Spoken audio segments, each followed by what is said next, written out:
Hi, everyone. I'm Andrea Polanco. I am a research scientist at Faunalytics, and I'm really excited to be joined by Jah Ying Chung from Good Growth, as well as Lauren Kohler from Stray Dog Institute. Today, we'll be discussing a latest study by Faunalytics and Good Growth that looked at an international study of advocate strategies and needs. Jah Ying and Lauren Kohler will now introduce themselves. Well, thanks, Andrea. I'm Jah Ying. I head research and strategy at Good Growth. And our organization mostly focuses on helping advocacy organizations, alternative protein organizations figure out their strategy in Asia. So that includes helping them out with market research, scoping out new markets, understanding what interventions might be effective. And we're also now trying to help organizations apply that research to figure out what their strategy might be that on the product side or the program side. Yeah, and we have been working with Faunalytics for the last couple of years to help them also work on or conduct research in Asia. Wonderful. I'm so grateful to be here with all of you. Thank you for having me. Like Andrea shared, I'm Lauren Kohler. I'm the Director of Food Systems Philanthropy at Stray Dog Institute.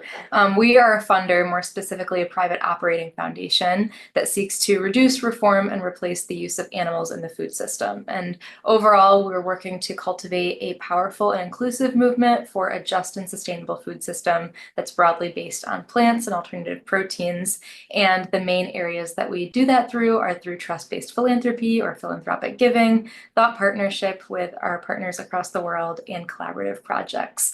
And through my role as Director of Food Systems Philanthropy, I kind of develop and execute all of our food systems related grant making, programs, and strategy, as well as getting to dip my hands into some of the more programmatic work that we're doing. Thank you both so much. So Jah Ying will now go through an overview of the study and some key findings. Sure. So this study, as Andrea mentioned, was a partnership between us, Good Growth, and Faunalytics. And what we wanted to look at is what are the different approaches that are being taken by farm animal advocates around the world. So what we did was we first conducted a global survey that involved almost 200 groups across 84 countries. And then we probed further into some of these responses with in-depth focus group interviews. So some of our key questions we wanted to answer was, so what approaches do organizations pursue and why they choose that over others? What's maybe stopping them from pursuing different strategies? And we also looked at how groups might transition from one strategy to another. What are the enablers and barriers to that? So some of our key findings, we categorized the strategies that we identified into 5 main categories. And this was based on the types of stakeholders that the strategies was targeting. So the 5 are large-scale institutions like governments or large food producers, local institutions like schools and restaurants, individuals like diet outreach, working with animals themselves, so like direct work through sanctuaries, for example, and then more movement level work, so working with other groups within the animal advocacy movement. We also found that most organizations, 55% of them, actually pursue more than one approach or strategy, and that 63% of advocates are interested in exploring at least one new approach. And when we looked at the factors that affected how groups thought about alternative approaches, we found that the most important ones were alignment with the organization's missions and values, and the impact or cost effectiveness of the approach. So that's a quick summary. I'm sure we'll dig deeper during our discussion. Okay. Thank you so much, Jah Ying, for that. So now I will be moderating the discussion. And the first question is for Lauren as a Director of Philanthropy. Are there specific advocacy approaches or types of programs that you will focus more on because of these findings? Yeah, well, I have to say first that this study is a gold mine for our movement. I'm so grateful to Good Growth and Faunalytics for co-authoring this. When I read it, I kept like having these like mind blown moments, and sent it to like a bunch of people in my network to read because it's such a huge and important resource for our movement. I think that for us, our focus throughout the past 5 years as we've evolved our philanthropic approach has really already moved toward trying to support the movement. So I think that this report reinforced certain parts of that work that I would like us to do even more, or puts kind of more ammo in my argument case for making the argument or the case for different types of work. And the first type of work that this study really reinforced the value of for me, was regional capacity building organizations. I think I see the value of these even more and in more ways based on this study. So the study did a great job of highlighting how organizations that focus on movement support or capacity building, like incubators or accelerators, can provide opportunities for both individual advocates and smaller organizations to explore and pilot approaches, particularly institutional and local institutional approaches, without having to, kind of create things from scratch every time. And I thought the point that the study pointed out that capacity builders or incubators or even regional capacity organizations can help organizations leapfrog, over even individual engagement and into institutional engagement, which can often have a kind of higher impact footprint per person impacted, was really insightful. And I also really appreciated the point that regional capacity building organizations can help develop replicable and also regionally relevant and culturally relevant models of advocacy. So that is a big thing that I took away from this study, was the value of capacity building organizations, particularly regional capacity building organizations, to help basically level up organizations so that they're not all having to start from scratch in a way, especially if they're smaller organizations. I think to this point, I also really appreciated the insights that the study brought on local institutional work and the value of it. I think the study had some language around local institutional work being a sweet spot between scalability and tractability, particularly for smaller groups. And I really liked that framing. And I appreciated the study's framing of local institutional work as a stepping stone between individual and larger institutional approaches. So I see the value in that a lot. I also appreciated the study's call out that local institutional work can be a way for organizations to advance not only impacts for animals, but intersectional and cross-cause connections. That's something that feels really important to me personally in Stray Dog Institute as we take a food systems kind of broader lens approach. So these local institutional engagement opportunities bring opportunities not only to advance work for animals, but also for the environment, for human health, for poverty, for other justice issues. And it was a huge surprise to me to learn that local institutional work was only the main approach for 9% of the organizations surveyed. I think that there's a huge opportunity there to scale up impact through local institutional outreach. And I think that the study did a great job of highlighting that. And that's something that I will definitely take away, and keep top of mind as I evaluate funding opportunities in the future. And then finally, I think the study did a great job highlighting the value of cross-organizational collaboration, knowledge sharing, and learning opportunities between organizations. This was somewhat of a surprise to me too. I think I know that our movement is so well connected between organizations. And so I think I assumed that maybe organizations already had all the opportunities that they needed to learn from each other.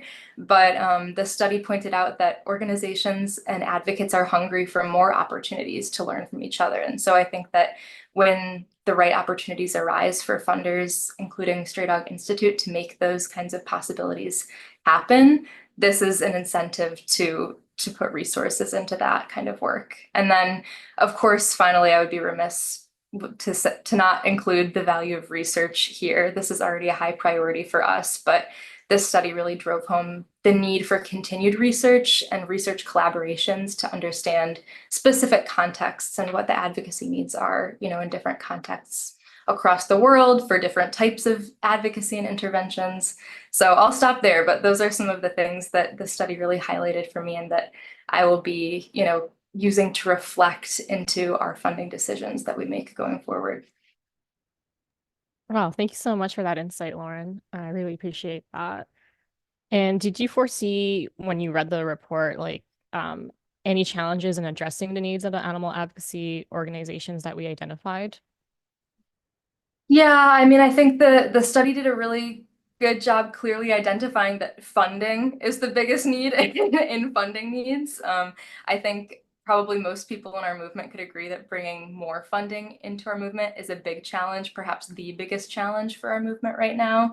I think that specifically within this, getting funding to smaller and mid-sized budget groups is especially important. And that can be difficult, depending on the funder, if they're willing to, take on relationship building and maybe sometimes the more complex grant making processes with smaller groups. And to that point, I see a potentially important role for regranters as kind of to be paired with these regional capacity building hubs or accelerators to be able to facilitate some of that grant making more easily so that, when we do get more funding into the movement, it can be pushed quickly in trust-based ways, but also effective ways kind of to the work that's happening on the ground. So I think there's both the need for more funding in the movement and then for vehicles that can help, make it easy for funders to give and, make it effective and, in a trust-based way for organizations to receive. I think another thing that the study did a great job of highlighting is the need to change the funding culture to be less unnecessarily intensive on organizations. This is something that I think about a lot. I know many other funders in our space do too. We try to take a very trust-based approach to our philanthropy, which includes both practices like multi-year support, unrestricted grants, support beyond the check, and more, as well as the general ethos that we approach our philanthropy with as in a spirit of partnership rather than, a power dynamic approach. But I think that there's still a lot of room for change here in terms of changing the funding culture to free up more space for organizations to do the work that they're being funded to do rather than to cater to the needs of funders. So I think that there's room to grow there too. And then finally, I think the need for research is a kind of constant tension point, especially for context-specific research. I think the case is very clear, but I sense that some funders may be hesitant to fund lots of different types of context-specific research at many different organizations. And so that's why I love the role of Faunalytics and Good Growth and other great movement research organizations that are, doing research that serves wide swaths of the movement so that funders aren't funding a research project at one organization, a research project at another, and kind of duplicative work. Whereas, research done by Good Growth, Faunalytics, and others can serve many different players in the movement. So those are some of the tension points that I saw, but I'd love to hear if Jah Ying has thoughts on that too. Hey, so Jah Ying, what were your biggest surprises from this study? Yeah, so there were a few. I think the first one was around, well, there's a lot of emphasis on wanting to have knowledge exchange between groups. And I feel like the sort of common belief would be that the most valuable thing would be to have that exchange within your own kind of geography or local context. But I think what we found was that there are many groups like non-Western groups or groups in Global South who were interested to learn from groups outside of their own context. And I think this goes to the idea that there's quite like a lack of sort of like case studies or like blueprints or playbooks on like what actually works. So it feels like groups are more excited about meeting other groups that are pursuing similar strategies and doing the learning there rather than just focusing on others who are in the same geography but may not actually be doing the same type of work. So I think that's one main takeaway for us. The other one that I thought was interesting was, so when we're talking about these high level institutions, that there was, I think, more preference towards the policy work than the corporate work. And I think there were like two main reasons for this. Primarily, there's a lot around sort of values and culture mismatch or like a misalignment with their brand. So that came up. And I think that has a lot to do with like sort of just like philosophies around welfareist approaches and more abolitionist approaches. So many groups didn't like more abolitionist groups didn't want to work with corporates on like cage-free campaigns, for example. So that's one, and that's like kind of more fundamental belief. But beyond that, I think there were also concerns about capacity. So just figuring out how do we brand, or like if we're like a vegan group, how can we like appeal to corporates? I think there was a big question around that, and how can we be legitimate, or like feeling that these companies would feel skeptical of, these more, activist-y organizations. And so like, I think it begs the question of whether the movement might benefit from people who come from more of a corporate background or business background that knows how to speak this language, already might have trust from, or it's easier to build trust with these high-level institutions, which I think many of us might be interested in targeting and influencing. I think it's also interesting because I also more broadly hear about a lack of, or like difficulty finding sort of like entrepreneurial or like business-minded advocates in the Asia region, especially when there are different organizations who want to launch new interventions. And maybe, yeah, again, like sort of highlighting, oh, perhaps there is this gap of a certain type of talent that we might want to explore more as a movement. And again, this is the last one. So like the third, I guess, surprise was, yeah, about these like transitions between different approaches. And we found some like interesting cases where we had one like South Asian advocate who started off working in an animal shelter and then expanded into working on education policy and like help develop like one of the first like animal welfare laws in their country, while all the while still doing their shelter work. So that was like a really interesting case. We also had another advocate in East Asia who started off doing like vegan advocacy or like animal like rights type work. And because they read some research on sort of the effectiveness of different types of approaches, actually transitioned into doing corporate outreach. And so I think this is maybe also very counterintuitive, especially, when we talk about the different kind of positions that groups might come from, that they were able and wanted to take such a, drastic leap for their organization, and also highlighting that research played a big role in those decisions. So yeah, I think those would be my main sort of surprises and takeaways. Thank you so much for that, Jah Ying. My next question is for you both. What do you think are the biggest opportunities uncovered? So maybe, Lauren, did you want to go first? Sure. Yeah. Well, I one of my mind boom moments was around the idea of blueprints. So I have like all of these notes on how excited I was about the idea of blueprints. I love the idea of, and I think this goes back to the point of organizations wanting to learn from each other, especially from organizations working on similar tactics that may not necessarily be in the same geographic region. Having maybe a more well-resourced organization that does a campaign or an intervention successfully and then is able to document what they did, how they did it, what worked, what didn't, and then allow that to be open resource for other organizations to use would be hugely fantastic for the movement. And I love that idea. I noted the idea of social media blueprints being something that was particularly interesting. What worked in successful social media campaigns. I think that that's a super smart idea, especially because social media strategy can be kind of daunting for organizations sometimes. I love the idea of generally kind of structured learning blueprints from established organizations. And I really liked the idea of impact measurement blueprints as well. So if an organization is creating a blueprint for a campaign, can organizations that are kind of copying that blueprint also use the impact measurements so that you can make that easier on the organization, which then goes to making funder dynamics and relationships a little bit easier as well. So I love that idea, and I think I would be remiss to not include the opportunity of AI there as a thought partner in either creating those blueprints, translating them, making them kind of easily accessible or usable for organizations.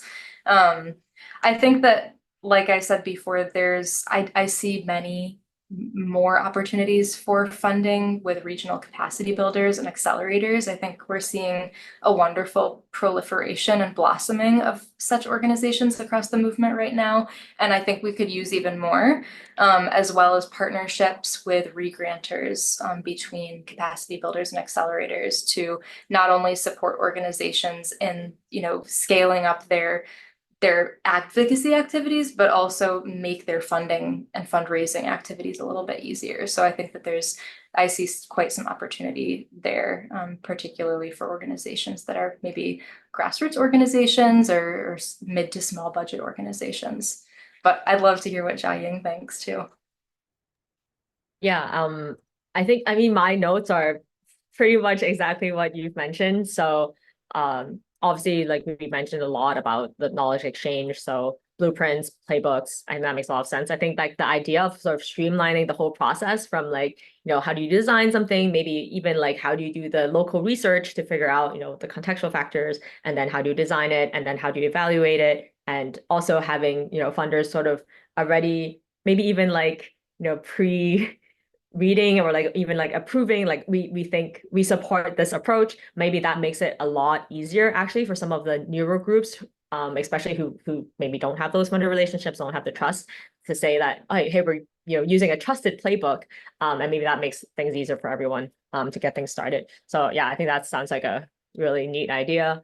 I think the other thing that you mentioned earlier, so this idea of the local institutions being like a sort of massive untapped opportunity to unlock some of the higher level institutional work or large scale institutional work. I think that is exciting, and I guess like having more sort of donors interested and exploring that and supporting that could also maybe help us unlock that opportunity. The other thing around like literally is like the same points that you're making. So incubators and accelerators, like as a way of leapfrogging into some of these institutional approaches, I think also makes like a lot of sense. And that's also something that we're experimenting. And I think there's sort of like many different models that are emerging, right? So like you have the more sort of traditional like accelerator model where you're bringing founders. Then we have this like other model where it's like a regional organization that has certain pilots that have worked in one country and then try to replicate through a network. And then at Good Growth, we're doing something slightly different. It's more like a studio model where we are building up some new interventions internally, running the tests, and then bringing on people to like build that out once they reach a certain benchmark of like success. So I think it's also really exciting to see just like lots of different models for launching new interventions coming up. And yeah, like would love to see how that kind of diversifies and expands.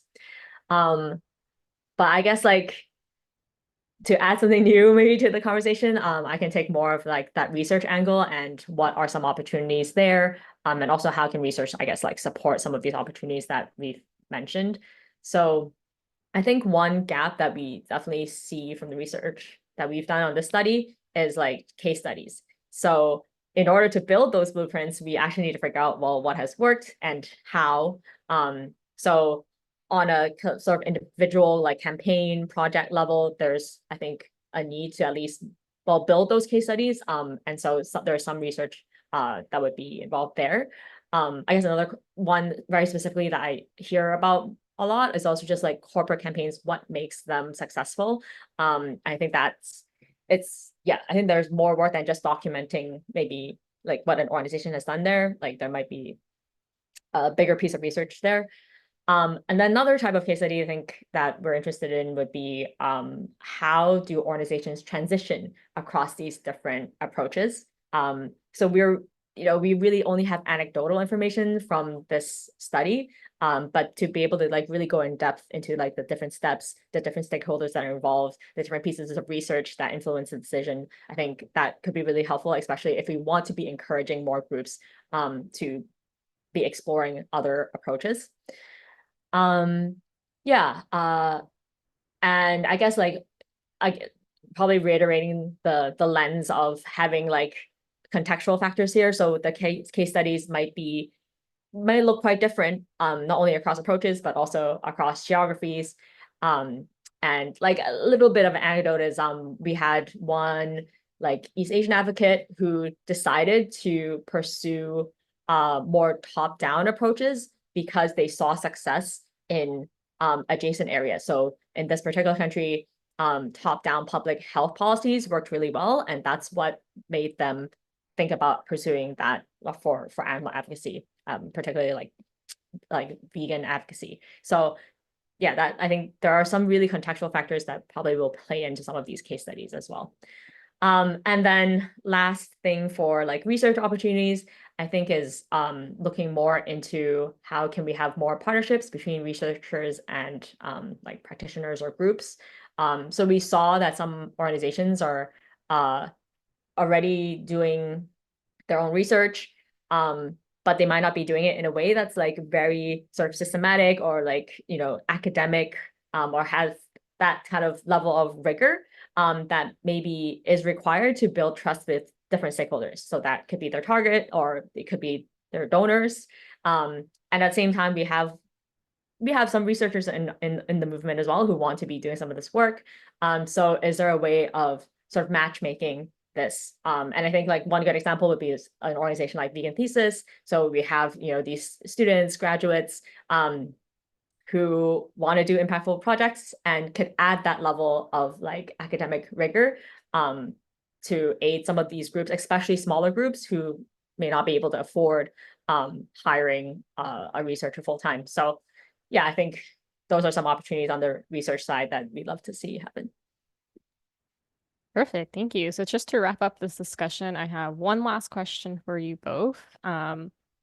So looking ahead, what are your hopes for the future of animal advocacy funding? So how can funders and animal advocacy groups work together, for example, to create a more sustainable and impactful funding landscape?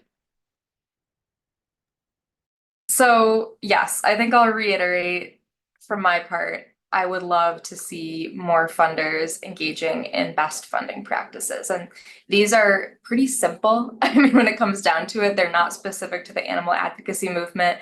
They are best practices philanthropically, generally. So this looks like working to simplify and streamline their processes so that funders can let their grantee partners do their work. It looks like, you know, trying to break down the power dynamics between funders and nonprofits to allow more transparency, better relationships, and ultimately, hopefully, better outcomes for the nonprofits. And so, you know, that is what I would love to see is a more orientation of funders even further toward equitable trust-based grant-making processes. Something that goes along with this, I think, is more multi-year commitments and unrestricted commitments. I noted in the report that many people, or, you know, many of the organizations, you know, surveyed shared that the fact that grants are often short-term or non-renewable, you know, basically forced them to waste time in a way working on fundraising where, you know, that time, if it was, you know, if they had an unrestricted grant or a multi-year grant or a renewable grant, that time could have been used differently. So I think that's another one that I'll just really, you know, hammer in. I think that something that I would love to see more of, and that I think that this study is such a goldmine for, is greater communication between movement advocates and funders on the needs and the state of the movement. Studies like this are so huge so that funders aren't over surveying their partners to ask for what they need. With studies like this, where, you know, Good Growth and Faunalytics have done the work to talk to advocates and organizations on the ground, hear what the needs are, and compile it in a really like easy to digest way. You get to see the common trends across the global movement, and it provides this layer of anonymity and protection and degree of removal so that organizations can be honest with their needs. And I really appreciate that. And I think more work like this is always needed. And I think also, finally, I'll say just continuing to develop the network of support and capacity building organizations, whether that's accelerators, regional capacity building organizations, regranters, to continue to strengthen this kind of web that I see between organizations across our movement to help make them more efficient and effective, both in their advocacy that they're doing and even in their fundraising too. I think those things go hand in hand. So I would love to see this kind of web of capacity building organizations continue to build lines between organizations and grow to support more of our movement. So I'll stop there. Cool. Yeah, I think there's definitely echoes in what we also see. I guess from a researcher perspective, perhaps I think the first thing I would say is more support for local contextual research. I know that some groups do have trouble getting funding for research, and yet that's really critical for them to inform, what is the most effective ways of working in their countries. I think, well, this is kind of bridges into a slightly different, into a different study that we're doing where we're looking at how advocates use research. And we find that because of the lack of local context research, a lot of local groups in these more nascent or neglected regions do end up doing research themselves because they can't wait for someone to come along and do it for them. So I think exploring both supporting more with funding, but also potentially connecting these groups with researchers, or another thing that might that Lauren has mentioned, that are the role that Good Growth and Faunalytics plays to provide this kind of more I guess macro research across multiple organizations is also how do we engage with these different groups to understand what their research needs are, and maybe develop an agenda in collaboration with them to figure out what are the key questions that we could be answering at this higher level to benefit all of these different groups. So I think there's lots we could be doing to improve and expand the local research, I guess competencies or studies that are coming out. Yeah, I think the other thing moving from research to maybe knowledge sharing broadly, I think it'd be interesting to see, given that funders have this portfolio of different organizations that work across different strategies, how might they facilitate that kind of knowledge sharing within their own portfolios or even across their portfolios? I don't necessarily have to answer, and maybe this is a question that donors might want to ideate and coordinate around with themselves as well. So I think that's a second area. And then the third one is one that is more of a question. So I think in this study, we look at, how groups transition or expand into different strategies. And we also see, especially in the most nascent areas, that you'll have one group and they are the entire movement, and they feel this pressure to do all of the different things, all of the different strategies. And I guess it's hard. I think one of the questions that keep coming up for us is well, what does the ideal ecosystem look like? Do we want lots of small organizations, or do we want to keep supporting organizations that have momentum to grow bigger and bigger? What is that? I guess again, this portfolio idea, what does that look like? And I think on a more practical level, this can create some tensions within groups to figure out what do funders actually want? Why are they supporting this over another? So maybe some transparency around that would be helpful. Another thing maybe is just to actually have those conversations about what do we want the ecosystem to look like? Maybe that's another research opportunity to look at how other ecosystems have thrived. What does that makeup look like? Yeah, I think trying to answer this question is difficult, and there are definitely different trade-offs, but probably an important conversation to have, especially as this movement is growing and increasingly diverse with many different stakeholders who have their own ideas of what good looks like. So yeah, I think I'll leave it there. Okay, well, thank you so much for that. So yeah, that wraps up our discussion today. I want to thank again Lauren Kohler from Stray Dog Institute and Jah Ying Chung from Good Growth. Can I redo that? Sorry. I don't know why I keep getting your name wrong today. I was like, what the hell? Talk more.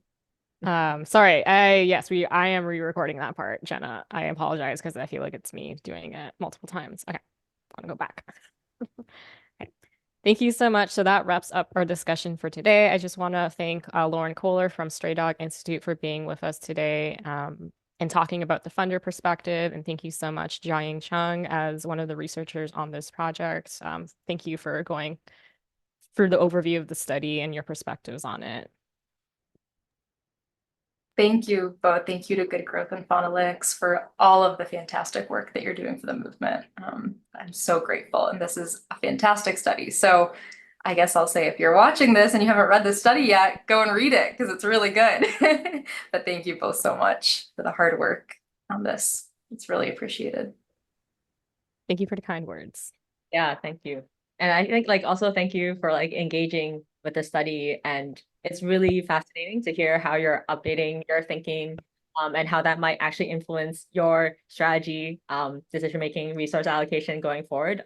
I think it's like very gratifying also for us to know that our research is being used. So yeah, thanks.